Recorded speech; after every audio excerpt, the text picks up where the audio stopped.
Olá, pessoal! Nós estamos aqui mais uma vez para mais uma aula remota. Hoje a gente vai começar falando sobre pessoas jurídicas. Quando a gente fala em pessoa jurídica, a primeira coisa que vem em nossa mente é uma empresa, tá? E aí, quando a gente fala em empresa, a gente acha que é somente aquilo que está dentro da empresa, ou seja, a sede física da empresa, quando a gente fala em pessoa jurídica. Só que, na verdade, não é bem assim. A pessoa jurídica ela é uma entidade constituída de homens ou bens com vida, direitos, obrigações e patrimônios próprios. Então, observem que eu não estou falando somente do espaço físico da empresa, mas eu também falo dos direitos, das obrigações, além do patrimônio, também de todas as pessoas que estão envolvidas naquela empresa. E quando a gente fala disso, a gente não fala só dos sócios, a gente também fala dos funcionários. O artigo 40 do Código Civil, ele fala que as pessoas jurídicas são de direito público, interno ou externo, ou de direito privado. E aí, quando a gente fala de direito, pessoa jurídica de direito público interno, nós estamos falando da União, dos estados, Distrito Federal, dos territórios, dos municípios e das autarquias. Quando a gente fala de pessoa jurídica de direito público externo, estamos falando dos estados estrangeiros.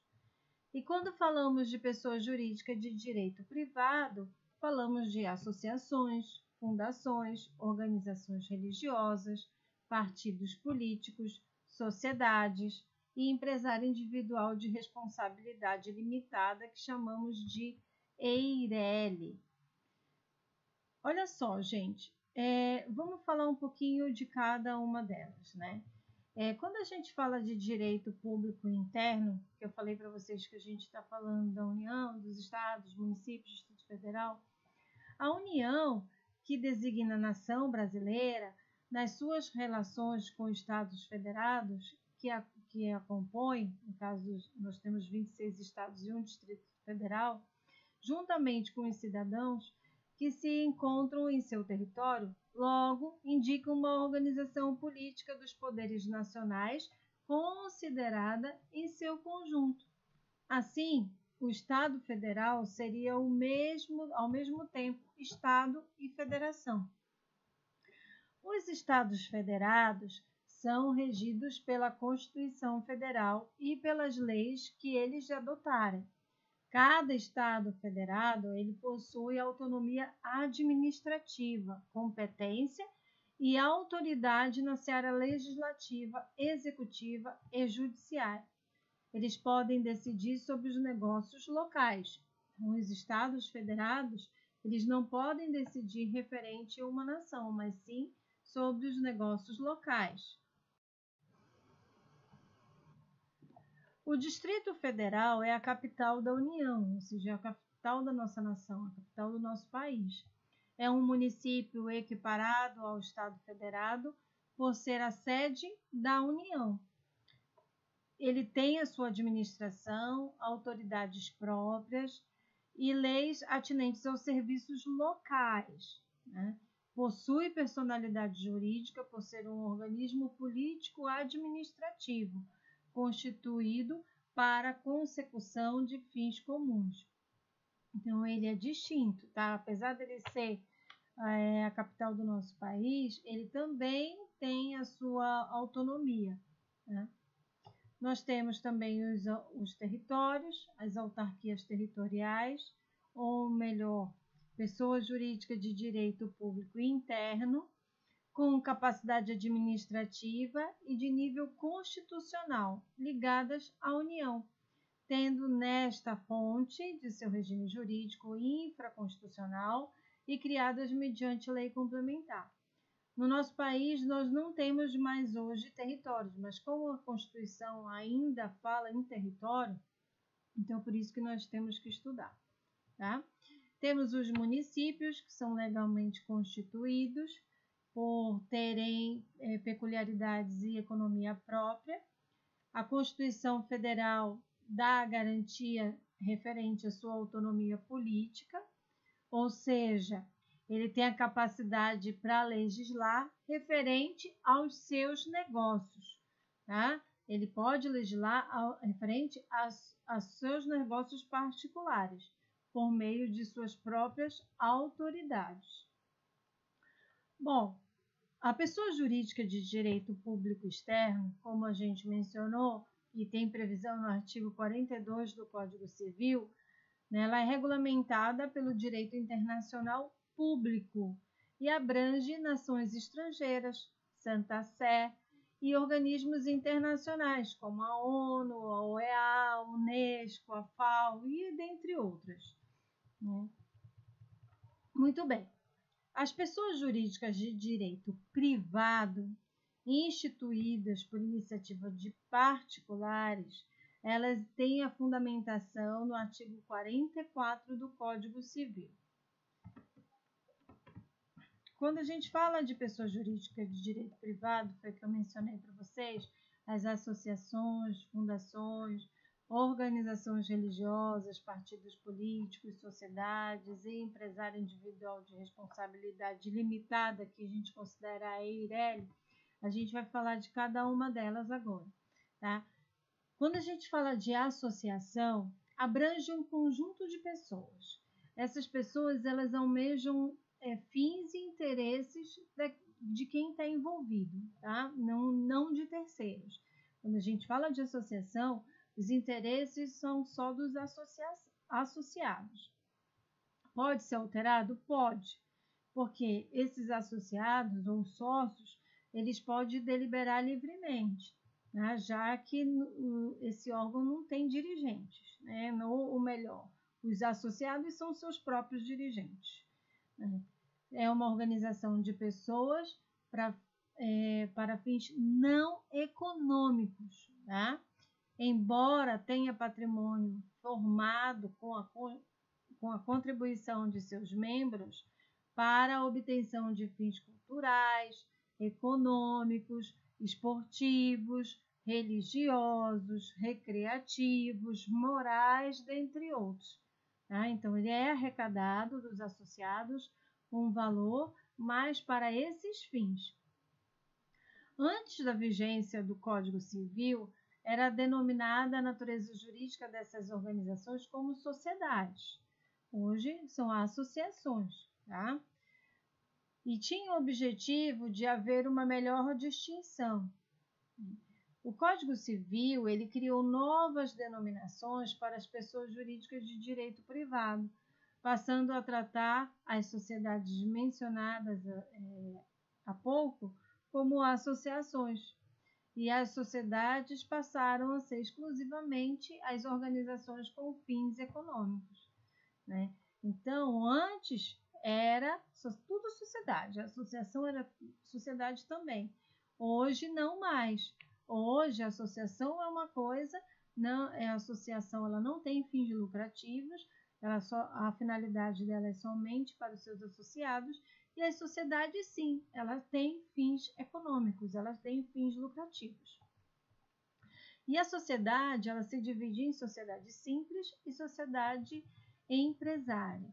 Né? A sociedade simples, ela visa o fim econômico ou lucrativo, pois o lucro obtido deve ser repartido entre os sócios dela, sendo alcançado pelo exercício de profissões ou pela prestação de serviços técnicos. As sociedades devem constituir-se por escrito e lançar-se no registro civil de pessoa jurídica. Já a sociedade empresária, ela também visa o lucro, só que mediante o exercício de atividade empresária ou comercial. Assume as formas de sociedade em nome coletivo, sociedade em comandita simples, sociedade em comandita por ações, sociedade limitada, sociedade por ações, sociedade anônima. Isso aí vocês vão estudar melhor quando falarem direito empresarial, né? Então, para saber se determinada sociedade é simples ou empresária, basta considerar a natureza das operações habituais da sociedade. Se elas tiverem por objeto o exercício da atividade econômica organizada para a produção ou circulação de bens ou de serviços próprias de empresário, sujeita a registro, a sociedade é empresária. Caso contrário, ela é simples, mesmo que adote qualquer forma empresária. E aí, isso aí tem previsão no artigo 983 do Código Civil, exceto se ela for anônima, por força de lei, que ela sempre vai ser empresária. As sociedades empresárias, elas devem ter assento no Registro Público de Empresas Mercantis, já as simples no Registro Civil de Pessoas Jurídicas. Tá? Essa é a diferença entre sociedade simples e sociedade empresária. As fundações, elas são uma universalidade de bens, personalizadas pela ordem pública, em consideração a que foi estipulado pelo fundador. O objetivo é imutável e seus órgãos servientes, pois todas as resoluções estão delimitadas pelo instituidor. Ela deve ser constituída por escrito e lançada no registro geral. As fundações, elas visam o bem à sociedade. Então, quando elas são fundadas, elas são com o intuito de ajudar a sociedade. É diferente das associações. As associações visam somente os interesses dos associados. As fundações visam o interesse da sociedade. Tá? Bom, a próxima pessoa jurídica de direito privado são as organizações religiosas. Com a Lei Federal 10.825 de 2003, foi acrescentado o artigo 46 do Código Civil, que fala sobre as organizações como pessoa jurídica de direito privado. Elas são diferentes das associações, tá? Organizações religiosas é diferente de associação. Ela é constituída por pessoa física ou jurídica que professam uma religião. Segundo suas ordens religiosas e sob a perspectiva de uma fé, na vivência de um culto, de carisma, ideologia, filosofia de vida, no que fornece o fundamento para a iniciativa religiosa, educacional, assistencial, dentre outras. São as famosas igrejas, Só um exemplo. Porque nós temos outras organizações religiosas que não são igrejas. Bom, partidos políticos. Os partidos políticos, eles são associações civis assecuratórias, no interesse do regime democrático, de autenticidade do sistema representativo e defensoras dos direitos fundamentais definidos na Constituição Federal. Então, são aqueles pessoas jurídicas de direito privado que visam as mesmas ideias, as mesmas ideologias, e as pessoas se vinculam para quê? Porque existe uma exigência na Constituição Federal para que os políticos do nosso país, eles precisam estar vinculados a um partido político, por causa de suas ideias, as suas ideologias, os seus interesses. Tá? Temos também as empresas individuais de responsabilidade limitada. Ela passou a existir, a EIRELI, em 2011, através da Lei 12.441, que acrescentou no artigo 44 a EIRELI como uma pessoa jurídica de direito privado. Ela é constituída por uma única pessoa titular da totalidade do capital social integralizado. Então, eu tenho uma única pessoa que é dona de uma empresa que existe uma responsabilidade limitada. Isso também vai estudar melhor em direito empresarial. Muito bem. Falamos de pessoa jurídica, agora vamos falar um pouquinho sobre a desconsideração da pessoa jurídica. Quando a gente fala de desconsideração, eu estou desconsiderando, ou seja, eu estou deixando de lado a pessoa jurídica. Quando é que isso ocorre? Os administradores ou sócios poderão ser chamados a responder pessoalmente pelas dívidas se a usarem para obter vantagens indevidas em prejuízo dos credores, confundindo os patrimônios ou usando o nome social para fins alheios à sua finalidade. Nós sabemos que os administradores e os sócios, eles têm uma responsabilidade muito grande dentro da empresa e um poder muito grande de tomada de decisão dentro da empresa. Então, se eles tomarem algumas decisões em seu próprio benefício, mas em nome da empresa e não sendo para a empresa, isso pode fazer com que seja desconsiderada a pessoa jurídica e seja o patrimônio deles passa a responder pelo prejuízo que foi causado a terceiros. Isso tem previsão no artigo 50 do Código Civil, que eu vou ler para vocês. Em caso de abuso da personalidade jurídica, caracterizado pelo desvio de finalidade ou pela confusão patrimonial, pode o juiz, a requerimento da parte ou do Ministério Público, quando lhe couber intervir no processo, desconsiderá-la, para que os efeitos de certas e determinadas relações de obrigações sejam estendidos aos bens particulares de administradores ou de sócios da pessoa jurídica, beneficiados direta ou indiretamente pelo abuso. Então, o artigo 50 do Código Civil, ele fala justamente isso que eu expliquei.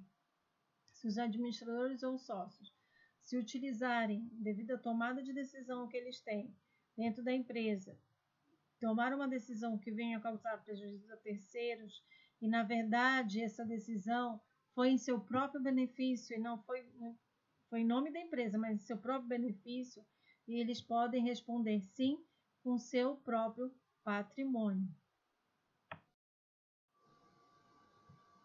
Bom, vamos falar um pouquinho agora sobre domicílio, né? A gente encontra sobre o domicílio no artigo 70 do Código Civil. O domicílio civil de uma pessoa natural ou física, né, nós já vimos isso na aula anterior, é o lugar onde ela estabelece a sua residência com ânimo definitivo. Tá? É exatamente isso que diz o artigo 70 do Código Civil. Olha lá. O domicílio da pessoa natural é o lugar onde ela estabelece a sua residência com ânimo definitivo. Então quer dizer que eu moro de aluguel, então por eu morar de aluguel, não é meu domicílio civil. Claro que é, né? Quando a pessoa estabelece mesmo por um período, ela estabelece com ânimo definitivo aquele lugar onde ela vai morar. Então, aonde você mora é sim considerado o seu domicílio civil. Muito bem. O artigo 72 do Código Civil, ele fala sobre as pessoas que não têm residência habitual e vivem viajando de um lugar para o outro, como os saltimbancos de circos e ambulantes. Nesse caso, o domicílio dessas pessoas é o lugar onde elas forem encontradas, né? Quer ver? Vamos ler o artigo 72 do Código Civil.